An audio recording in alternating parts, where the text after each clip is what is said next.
Imaginez une personne qui semble sûre d'elle, qui parle avec assurance, qui agit avec détermination. Quel est son secret? Est-ce un talent naturel, une chance particulière, ou quelque chose que la plupart des gens ignorent? La vérité est simple, et pourtant puissante. La confiance ne vient pas avant l'action, elle vient grâce à l'action. Beaucoup de personnes attendent de se sentir prêtes avant de commencer. Elles attendent d'avoir plus de courage, plus de connaissances, plus de certitude. Mais pendant qu'elles attendent, la vie continue, les opportunités passent, et leurs rêves restent immobiles. Jim Rohn disait souvent que la clé de la transformation personnelle ne réside pas dans l'attente, mais dans le mouvement. Chaque petite action, même imparfaite, construit progressivement quelque chose d'extraordinaire, la confiance en soi. Dans cette vidéo, vous allez découvrir 5 leçons puissantes de Jim Rohn qui montrent comment l'action peut transformer votre état d'esprit, renforcer votre confiance et vous aider à devenir la personne que vous souhaitez être. Si vous avez déjà douté de vous-même, si vous avez déjà hésité à poursuivre vos objectifs, restez jusqu'à la fin, car ces leçons pourraient changer la manière dont vous voyez vos peurs, vos défis et votre potentiel. Leçon 1. La confiance se construit, elle ne naît pas. L'un des mythes les plus persistants de notre société est l'idée que la confiance en soi serait un trait génétique, une sorte de don mystique accordé à une élite dès la naissance. Nous regardons les grands orateurs, les leaders charismatiques ou les entrepreneurs audacieux en nous disant qu'ils possèdent un truc que nous n'avons pas. Pourtant, la réalité est bien plus démocratique. La confiance est une construction architecturale de l'esprit.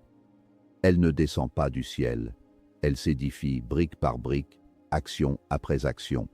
C'est un muscle psychologique qui s'atrophie dans l'immobilisme et se renforce dans l'effort. Croire que l'on doit attendre de se sentir confiant pour agir est l'erreur fondamentale qui maintient la majorité des gens dans la stagnation. La confiance n'est pas le carburant du moteur, c'est la chaleur produite par le mouvement.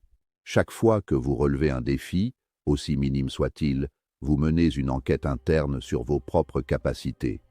Imaginez votre esprit comme un tribunal. Pour vous convaincre que vous êtes capable, vous avez besoin de preuves tangibles. En choisissant de parler lors d'une réunion, en décidant de lancer ce projet qui vous tient à cœur ou en prenant une décision difficile au lieu de procrastiner, vous apportez une pièce à conviction irréfutable à votre dossier. Vous envoyez un message clair à votre subconscient. Je ne suis pas seulement quelqu'un qui rêve, je suis quelqu'un qui fait. Ce processus de validation interne est le seul moyen durable de transformer l'image que vous avez de vous-même. Ce n'est pas le succès de l'action qui compte le plus, mais le simple fait d'avoir osé l'initier.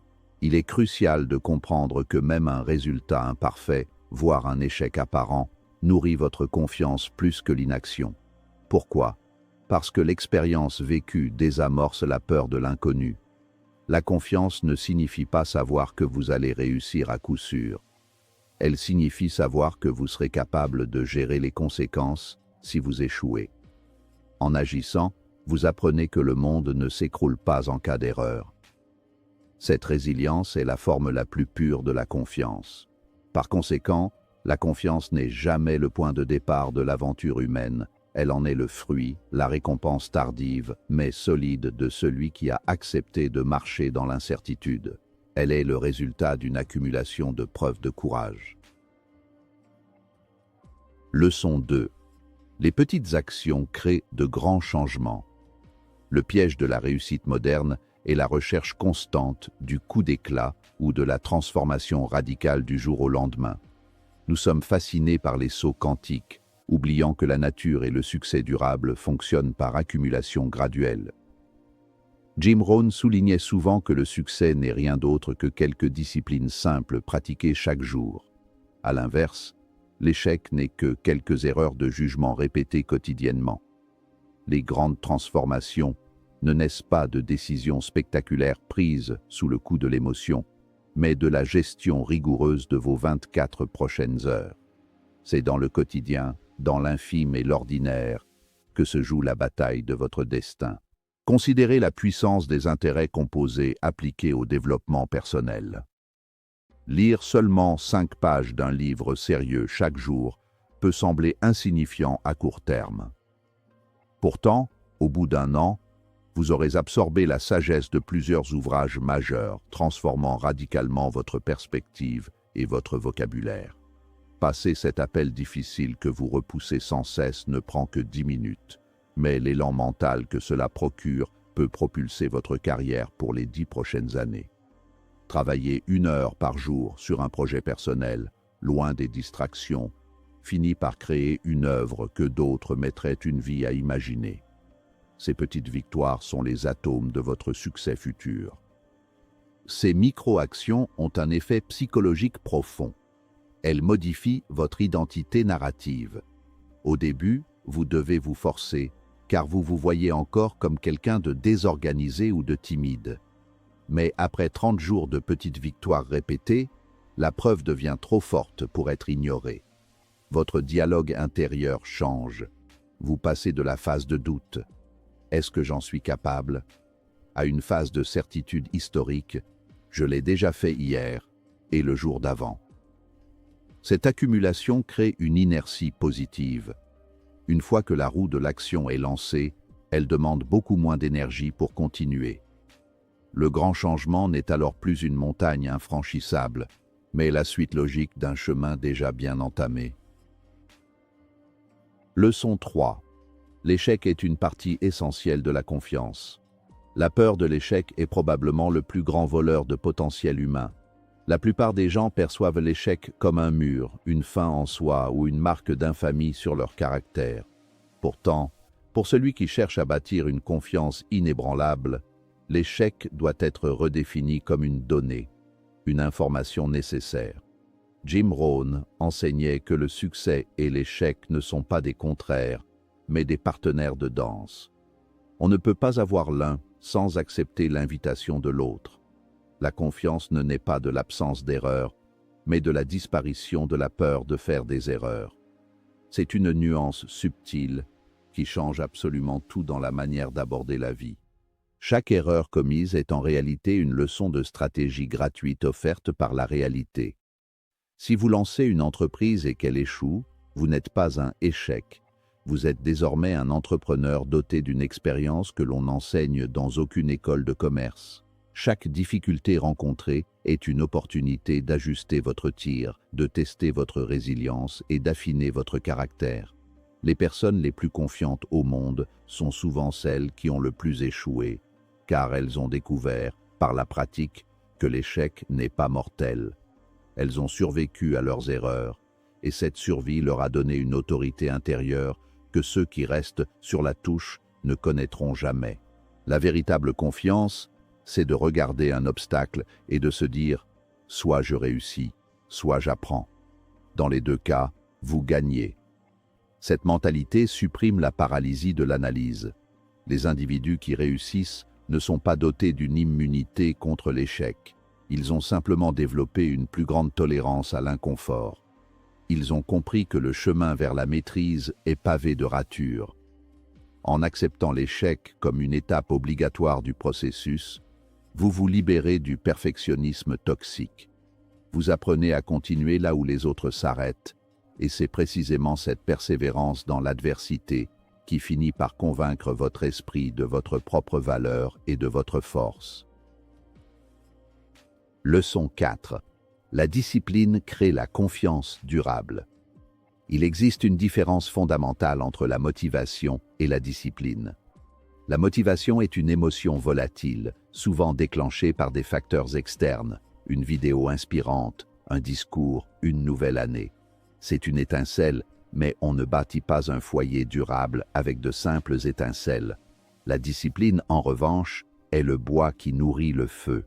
C'est la capacité à tenir une promesse que l'on s'est faite à soi-même, bien après que l'enthousiasme du moment initial s'est évaporé. Lorsque vous faites ce que vous avez dit que vous feriez, même quand vous n'en avez pas envie, même quand il pleut, même quand vous êtes fatigué, vous construisez la forme la plus élevée de confiance, l'intégrité personnelle. Chaque fois que vous trahissez un engagement envers vous-même, comme sauter une séance de sport prévue ou procrastiner sur un dossier important, vous subissez une micro-perte de confiance. Vous vous envoyez le signal que votre propre parole n'a pas de valeur. À l'inverse, respecter ces disciplines quotidiennes renforce une certitude interne inestimable. Vous commencez à vous voir comme une personne fiable. Cette fiabilité envers soi-même est le socle de l'estime de soi. On ne peut pas se respecter si l'on ne peut pas compter sur ses propres décisions. La discipline est donc l'acte ultime d'amour-propre, car elle protège votre avenir des caprices de votre présent. Cette confiance issue de la discipline est durable, car elle ne dépend pas de l'approbation d'autrui ou des circonstances extérieures. Elle est ancrée dans votre structure de vie.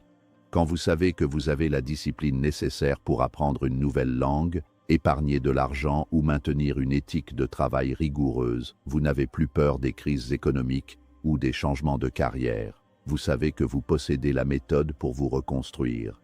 C'est la confiance du bâtisseur qui connaît ses outils. En fin de compte, la discipline vous libère. Elle vous donne la liberté d'être le maître de votre propre volonté. Et c'est là que réside la véritable puissance intérieure. Leçon 5. L'action transforme votre identité. Nous avons tendance à croire que nos actions découlent de notre identité. Je suis timide, donc je ne parle pas. Mais la psychologie moderne et la philosophie de l'action suggèrent l'inverse.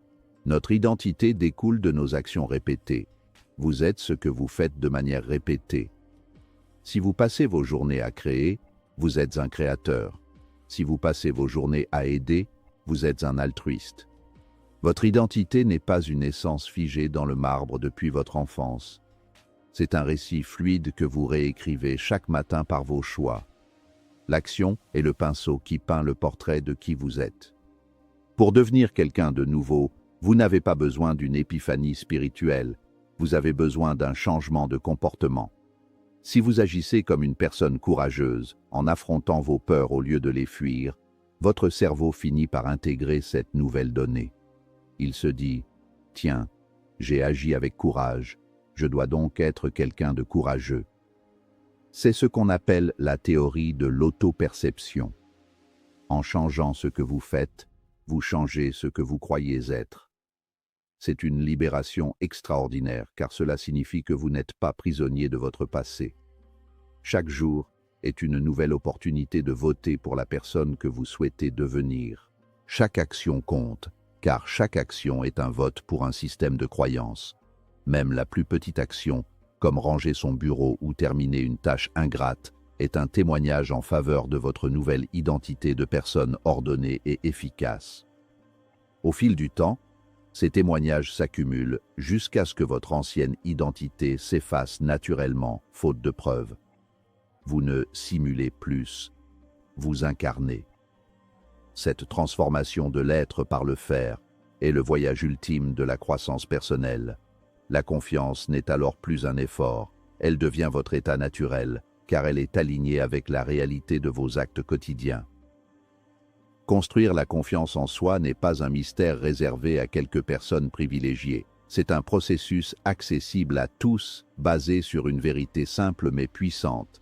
Agir change qui vous êtes. Chaque fois que vous agissez malgré la peur, vous devenez plus fort. Chaque fois que vous essayez, vous apprenez. Chaque fois que vous persévérez, vous vous rapprochez de la personne que vous voulez devenir. Jim Rohn nous rappelle que la transformation personnelle ne se produit pas en un instant. Elle se produit jour après jour, à travers des décisions simples mais courageuses. La clé n'est pas d'attendre la confiance parfaite. La clé est de commencer avant de se sentir prêt. Parce que la confiance n'est pas quelque chose que vous trouvez, c'est quelque chose que vous construisez. Alors posez-vous une question. Quelle est la petite action que vous pouvez entreprendre aujourd'hui? Peut-être un appel que vous repoussez. Peut-être un projet que vous n'avez jamais osé commencer. Peut-être simplement le premier pas vers un objectif important. Peu importe sa taille. Ce qui compte, c'est de commencer. Car au moment où vous passez à l'action, vous commencez déjà à construire la personne confiante que vous souhaitez devenir.